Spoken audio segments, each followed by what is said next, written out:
Meus queridos irmãos e minhas queridas irmãs, com a liturgia de hoje nós concluímos a oitava da Páscoa. E a Igreja nos introduz, na conclusão da oitava da Páscoa, na festa da Divina Misericórdia, instituída na Igreja por São João Paulo II, obedecendo um pedido do próprio Jesus, quando ele apareceu a Santa Faustina Kowalska, que o domingo seguinte ao domingo da Páscoa se celebrasse no mundo inteiro a sua misericórdia, e aquelas que recorresse a Jesus, pedindo a sua misericórdia, por maior que tenha sido o seu pecado, Ele derramaria em abundância a sua misericórdia. Hoje então, com a Igreja no mundo inteiro, nós celebramos a festa da misericórdia. Mas veja que interessante, não é só uma aparição de Jesus a uma freira, e um Papa que decide fazer isso. Na própria liturgia da Igreja, que já celebramos milenarmente, estão expressas, escancaradas, a relação profunda com a festa que nós estamos celebrando hoje, a misericórdia. Porque veja, o Evangelho deste domingo nada mais é do que Jesus indo ao encontro dos seus discípulos e mostrando para eles as suas chagas. E já de início, uma coisa magnífica nós percebemos: as chagas de Jesus, que nós sabemos, foram feitas pelos homens, porque não foi o Pai que crucificou o Filho, mas foram os homens que crucificaram Jesus. Mas atenção, da ação dos homens, desta matéria-prima, que aos nossos olhos poderia ser um mal, uma maldição, uma tragédia, Deus faz instrumento de misericórdia. Por isso a Igreja afirma com toda a segurança: no céu só tem uma coisa que não foi obra de Deus, mas dos homens: as chagas de Jesus. Veja que profundo. A liturgia de hoje nos coloca diante do ressuscitado, mas um ressuscitado que é crucificado, que tem nas suas mãos, nos seus pés e no seu lado a marca da paixão. Alguns podem pensar, e a teologia protestante pensa assim: mas isso é cultuar demais a derrota, isso é cultuar demais a tragédia. Nós não queremos ficar olhando para a cruz, não queremos ficar falando de Jesus chagado. Mas atenção, o profeta Isaías diz: por suas chagas fomos curados. Mas como pode uma ferida curar alguém? Como pode uma chaga, uma doença, uma ferida trazer saúde, cura para alguém? Porque não são feridas, são provas concretas do amor de Deus. Porque Deus não ama com sentimentos, Deus ama com atitudes. Deus ama com a própria vida. Ele não ama dizendo que te ama, Ele te ama dando a vida. Por isso, as chagas de Jesus ressuscitado não são feridas, são portas que dão acesso ao trono da misericórdia. Por isso nós beijamos as chagas de Jesus. Entendem? Porque o gesto da adoração da cruz na sexta-feira da paixão, nós não beijamos um morto, nós não beijamos um madeiro, nós beijamos o acesso à misericórdia de Deus, nós beijamos o lugar onde Deus abriu para que o homem agora possa de novo encontrar-se com Ele. Por isso a centralidade da liturgia de hoje fala de pecado e de perdão, de miséria e de misericórdia. Porque a primeira coisa que nós temos de entender: só conhecerá a misericórdia de Deus quem tiver coragem de conhecer primeiro as suas misérias. E nós temos dificuldade disso, porque nós trazemos o pecado de Adão, nós somos orgulhosos demais, nós queríamos nunca errar, nós queríamos sempre ser perfeito. Veja o que causa uma doença em nós quando ficamos abatidos. Muitos preferem a morte do que ver uma prostração. Mas atenção, a prostração faz parte da vida humana. Você não é Deus, só Deus está sempre em pé. Nós não, nós nos prostramos, nós caímos, nós ficamos arrastados pelo peso dos nossos pecados. Mas atenção, Deus não nos abandona nos nossos fardos. Ele vem ao nosso encontro e estende as suas mãos chagadas, misericordiosas, e Ele, não você, Ele nos coloca em pé. Nós não ficamos em pé pelas nossas forças. Por isso, irmão, irmã, se você se sente assim, e eu acredito que você se sinta, cansado, com um peso ofegante, não se desespere. Deixe o ressuscitado aproximar-se de você, mostrar as suas chagas e dizer: Shalom, a paz esteja com você. Porque o que nos destrói não são as doenças físicas. O que nos destrói é o peso que nós carregamos de achar que temos sempre de estar em pé.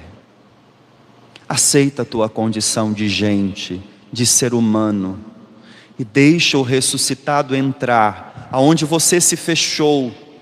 Veja a imagem do Evangelho: estando fechadas as portas, Jesus entrou e disse aos seus discípulos: a paz esteja convosco. Os discípulos não estão fechados só com medo do que está acontecendo lá fora.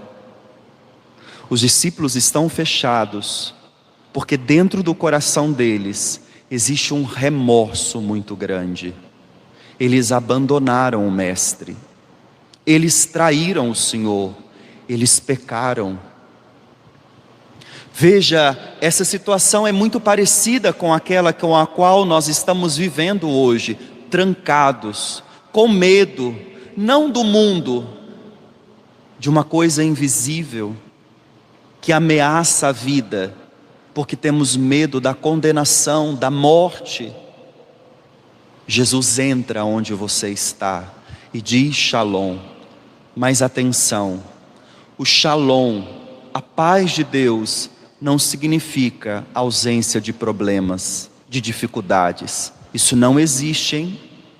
Se você está pensando que ter a Deus é não ter problemas, me desculpe, você nunca terá Deus desse jeito, porque Deus não é isso. O Shalom é antes uma paz interior. E veja profundamente o que Jesus disse: Shalom, a paz esteja convosco, como o Pai me enviou, agora eu envio vocês. O que será que os apóstolos estavam pensando quando souberam que Jesus estava vivo? O que será que eles imaginavam se um dia eles fossem encontrar com o Mestre, aqueles que eles haviam traído, aqueles que eles haviam abandonado? Quando você trai alguém, quando você erra com alguém, quando você pisa na bola com alguém, e quando você fica sabendo que você encontrará de novo aquela pessoa, o que passa na tua cabeça? Como eu vou me colocar diante dela agora? Ela vai me acusar. O olhar dela vai dizer: eu sei o que você fez comigo. Jesus não faz isso. Jesus vai ao encontro deles e diz: como o Pai me enviou, eu agora envio vocês. O Papa Francisco, na homilia de hoje que ele celebrou na Missa da Misericórdia, ele diz: o ressuscitado faz os discípulos passarem do remorso à missão. É como se Jesus estivesse dizendo aos apóstolos: como o Pai do céu acreditou em mim e me enviou, eu quero dizer, eu acredito em você. Você entende o que isso significa? Jesus está dizendo: ainda que você tenha caído, ainda que você tenha negado, preste atenção, eu acredito em você. Me permita, as pessoas que não são da nossa paróquia, mas eu preciso dizer uma coisa para a nossa paróquia. Esses dias eu tenho estado muito preocupado com algumas realidades. Nós estamos indo ao encontro de algumas pessoas para um convite, para um serviço, para uma missão. E eu tenho me preocupado porque as pessoas até agora não entendem o que significa servir a Deus. Diante de um chamado que Deus está fazendo por meio da igreja, as pessoas não estão conseguindo olhar para a misericórdia de Deus. Elas estão olhando para a incapacidade delas e dizendo: não, eu não posso aceitar porque eu não sou digno. Acorda, ninguém é digno. Ninguém é digno. Se fosse por dignidade, eu sou o primeiro a ter que assinar a carta de demissão e ir embora. Nós servimos a Deus porque acreditamos na misericórdia dEle. Entenda isso e deixa de ser orgulhoso. Entenda isso e se abra à graça de Deus. Do contrário, você não ficará em pé. Porque se os discípulos não deixarem Jesus tocar no ponto de dor deles, eles não vão sair para a missão. Jesus está entrando no cenáculo para dizer aos apóstolos: ainda que vocês estejam acreditando na falência de vocês, eu acredito em vocês. Esse é o nosso mal. Nós damos muito crédito para o nosso negativismo. Nós damos muito ibope para as notícias de morte. É isso que está destruindo a nossa sociedade. É verdade, o vírus é letal, mas o nosso Deus é o Deus da vida. É verdade que você é fraco, mas o nosso Deus é forte. É verdade que você não tem condições, mas é Ele quem te qualifica. Quando você vai entender isso? Se abra a misericórdia. Do contrário, você vai morrer trancado, como os apóstolos no cenáculo. Se Jesus não vai ao encontro deles para libertar, nós não saberíamos de nenhum deles hoje. Se você ficar trancado no teu medo, na tua covardia, no teu remorso, naquilo que não está dando certo até agora, pode ser que nós não saibamos quem seja você. Agora, se você deixar o ressuscitado olhar para você e dizer: paz, coloca em ordem o teu interior e para de ficar pensando só na sexta-feira da paixão.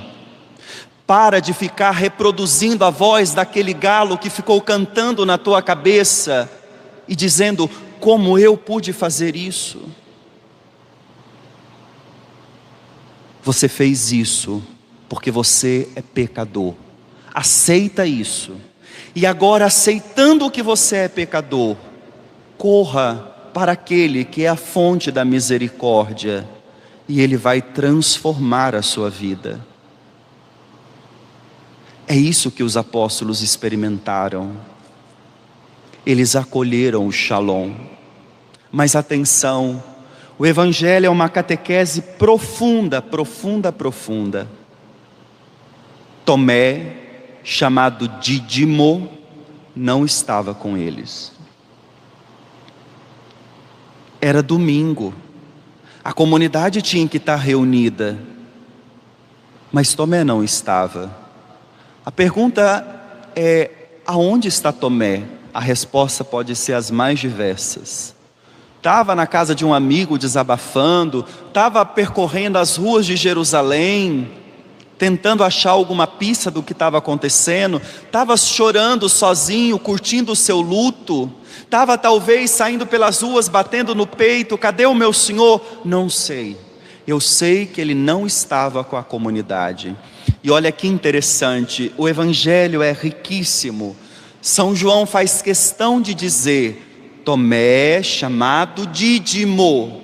Dídimo significa gêmeo.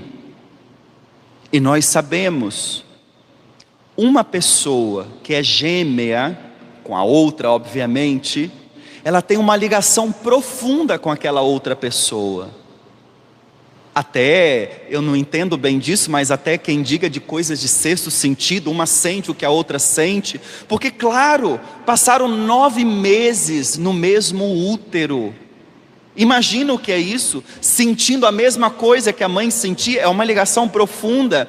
O que esse detalhe, que não é um detalhe, está dizendo de Tomé? Ele é alguém que tem necessidade do outro, ele não pode ficar sozinho.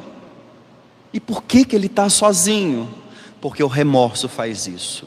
O remorso faz a gente sair, faz a gente se sentir a pior das criaturas e não querer participar da comunidade. Mas atenção, como Tomé, eu e você, nós somos criados com necessidade da comunhão, de estar com o outro.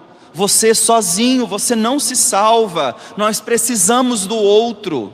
O outro nos ajuda a chegar até Deus, o outro nos ajuda a não desanimar. Quando você nega a tua essência, você não vê o Senhor. E eu acho fantástico. Jesus sabia que Tomé não estava lá. Acha que Jesus ia olhar para os apóstolos e não ia dar falta de Tomé? Jesus não pergunta de Tomé. Jesus não diz: mas está faltando um aqui, aonde ele está? Jesus sabia o que estava acontecendo com Tomé. Ele não cita o nome de Tomé. Me desculpa, mas eu preciso dizer a você que é muito carente, que precisa constantemente do olhar do outro, da aprovação do outro. Deus não passa a mão na tua cabeça, viu? Se você quiser fazer suas pirracinhas, Deus respeita você. Você quer sair andando por aí, querer viver sozinho? Deus te dá total liberdade. Deus não fica com remorso batendo no peito: ai tadinho, foi embora porque não estava aguentando. Pode ir, você é livre. Me assusta às vezes esses cristãos fim de feira, que não aguenta nada, que qualquer correção, a mínima, já fica tudo ressentido, tudo dodói. Vai crescer, rapaz, vai ser adulto na fé. Jesus não vai atrás de Tomé. Jesus respeita a dor dele, a frieza dele, a covardia dele, sei lá, ele quer andar, pode ir. 8 dias depois, no dia da comunidade, no dia do Senhor, o Senhor volta na comunidade. O Senhor não sai andando na sarjeta da vida. Se você quer andar na sarjeta da vida, Deus respeita você. Se você quer ficar cultuando a sua melancolia, a sua carência, Deus respeita você. Me perdoa a dureza com que eu estou falando, mas está na hora da gente crescer. Jesus volta na comunidade. Quando Tomé volta à tarde, à noite, sei lá, outro dia, os discípulos falam para ele: vimos o Senhor, ele apareceu. Tomé diz: eu não acredito. Gente negativista. Nós estamos anunciando, a vacina chegou, mas não adianta, esse vírus está matando todo mundo. Quase que eu falei o nome da emissora, mas você sabe. Não traz notícia boa. Parece que está com a doença de Tomé. Os discípulos estão falando: Jesus veio aqui, nós vimos o Senhor. Eu não acredito, eu não vi. Se eu não vi, eu não acredito. Eu tenho que pôr o dedo. Eu pergunto para você, nessa hora, o ressuscitado estava ali? Não estava, mas estava. 8 dias depois, quando ele volta, ele entra e diz: Shalom, a paz esteja convosco. Tomé, vem cá. Será que algum dos apóstolos, dos 10, que viram Jesus no primeiro domingo, conseguiu achar o ressuscitado durante a semana e foi lá contar para ele o que Tomé tinha falado? Claro que não. Jesus ressuscitado está com os seus. Ele ouve o grito de Tomé. Agora ele chega e chama Tomé e diz: vem cá, põe a tua mão, rapaz, e não sejas incrédulo, mas tenha fé. Aonde Tomé tem que pôr a mão? Nas chagas de Jesus. Na ferida, Tomé põe a mão na porta que liga para o céu.